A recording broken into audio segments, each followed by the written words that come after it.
মালাস রান্নাঘরে আপনাদের সবাইকে স্বাগত জানাই। আবার চলে এলাম একটি রেসিপি নিয়ে।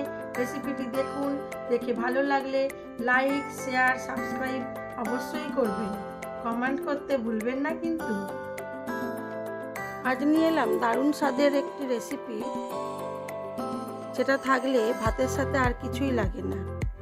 চলুন দেখাই কি করছি আজকে।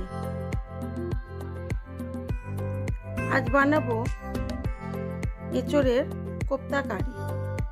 তার জন্য আমি আধখানা এঁচোড় এনেছিল বাজার থেকে, সেটা কেটে নেব যাতে এঁচোড়ের আঠা না হাতে লাগে। সেই জন্য একটু জলের মধ্যেও কিছুটা পরিমাণ সরষের তেল ভালো করে হাতে মেখে নিই, যাতে যে পাত্রটিতে জল রাখা আছে এঁচোড়টা রাখবো তাতে আঠাটা না ধরে নেয়।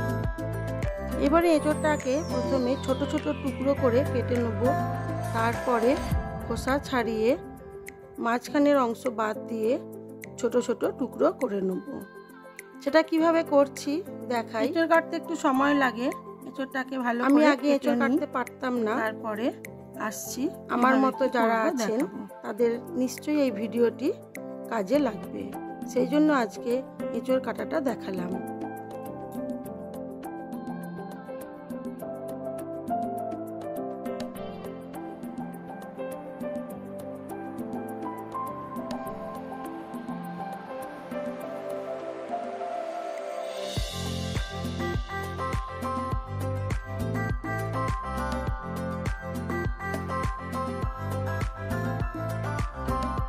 এঁচোড়টা অনেকটাই হয়েছে, আমি অর্ধেকটা দিয়ে করব একটু কোপ্তা কারি আর অর্ধেকটা কষা করব।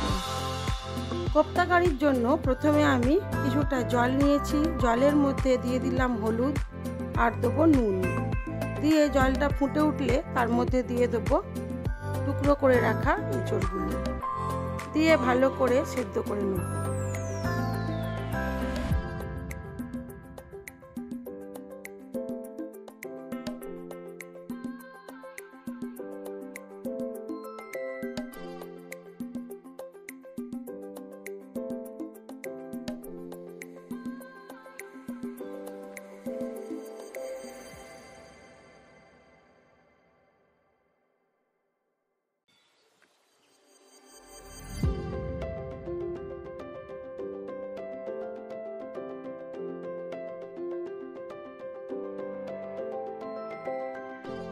এঁচোড়টাকে 2 থেকে 3 মিনিট খুব ভালো করে সেদ্ধ করে নেব। নিয়ে জল ঝরিয়ে মিক্সিতে হালকা করে ঘুরিয়ে নেব। আমার এঁচোড়টা একটু ঘুরিয়ে নেওয়া হয়ে গেছে। এবারে ওর মধ্যে দিয়ে দিলাম বেশ কিছুটা পরিমাণ বেসন, আর দেবো চালের গুঁড়ি, দেবো স্বাদ মতো নুন, হলুদ গুঁড়ো, আর দেবো পেঁয়াজ, আদা, রসুন বাটা, আর দেবো একটু খাবার সোডা। সব কিছু দিয়ে খুব ভালো করে এঁচোড়টাকে মেখে নেব।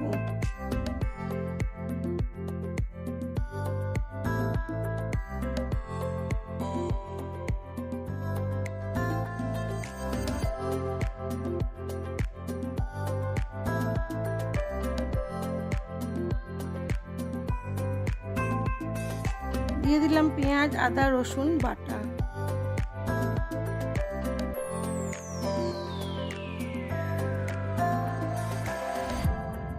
দিয়ে দিলাম 1 চিমটির মতো খাবার সোডা। এবারে এটাকে খুব ভালো করে মেখে নেব। খুব একটা পাতলা করব না, একটু শুকনো শুকনোই মাখবো।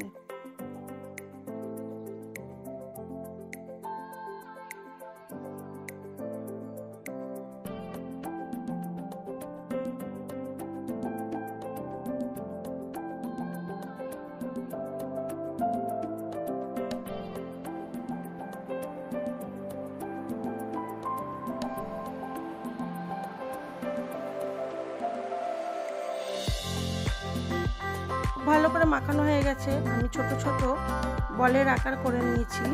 এবারে কড়ার মধ্যে দিয়ে দিলাম বেশ অনেকটা পরিমাণ সরষের তেল। কোপ্তাগুলোকে ভাজবো, সেই জন্য একটু বেশি তেল দিতে হলো। তেলটা খুব ভালো করে গরম করে নিয়ে মিডিয়াম আঁচে রেখে কোপ্তাগুলোকে দিয়ে দিলাম। এবারে কোপ্তাগুলোকে মচমচে করে ভেজে তুলে নেব।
কোপ্তাগুলো আমার ভাজা হয়ে গেছে। আমি এবারে ওই তেলের মধ্যেই দিয়ে দেবো গোটা জিরে, গোটা শুকনো লঙ্কা, তেজপাতা আর দেবো গোটা গরম মশলা থেঁতো করা।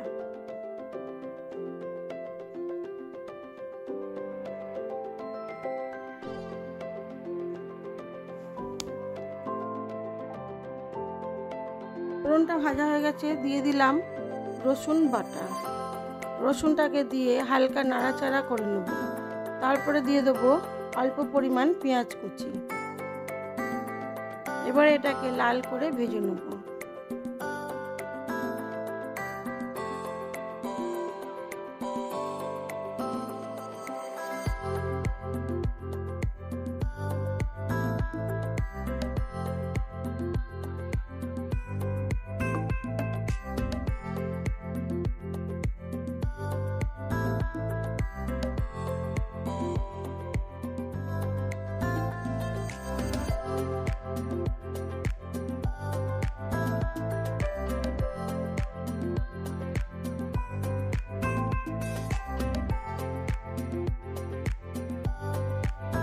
পেঁয়াজটা ভাজা হয়ে গেছে, দিয়ে দিলাম পেঁয়াজ বাটাটাও, পেঁয়াজ আর কাঁচা লঙ্কা বাটা। এবারে এটাকে আবার একটু কষিয়ে নেব। তারপরে দিয়ে দেবো আদা বাটা।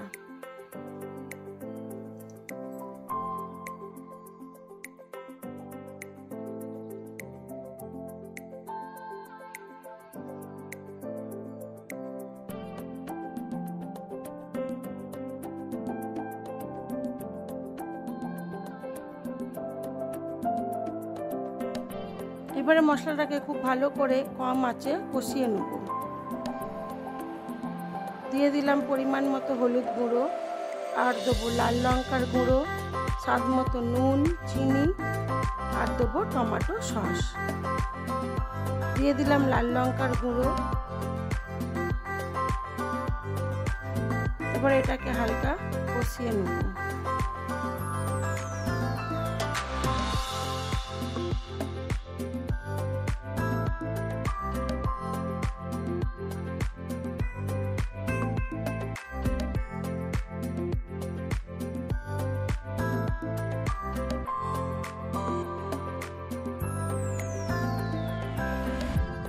খুব কম পরিমাণ দিয়ে দিলাম জল। জল দিয়ে মশলাটাকে কষিয়ে নিয়ে দিয়ে দিলাম টমেটো সস, দিলাম স্বাদ মতো চিনি, দিয়ে দিলাম একটু গরম মশলার গুঁড়ো,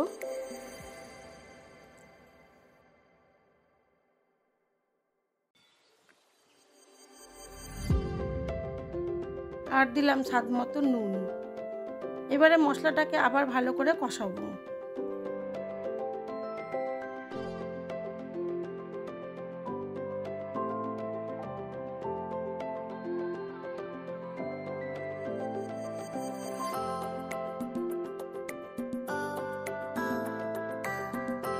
দিয়ে দিলাম পরিমাণ মতো জল।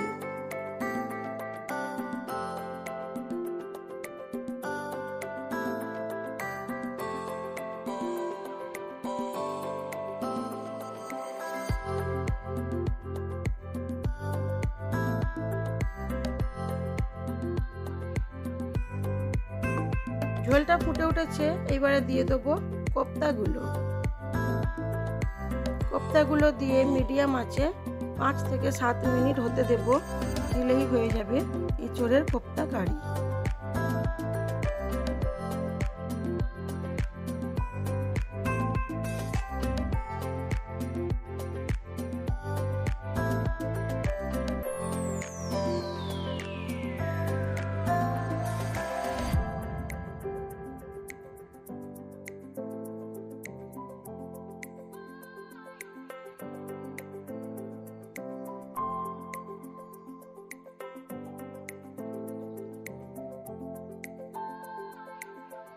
এবারে আমি এটাকে সার্ভ করে দেবো।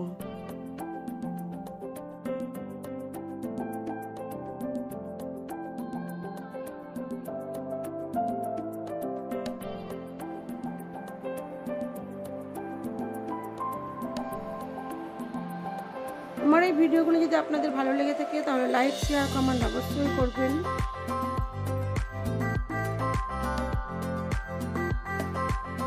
নতুন বন্ধু হয়ে থাকলে একটা সাবস্ক্রাইব করে দেবেন। আমার আজকের লাঞ্চ মেনুতে ছিল সাদা ভাত, ঘি আর এই কোপ্তা কারি, আজ এক পদেই বাজি মাছ।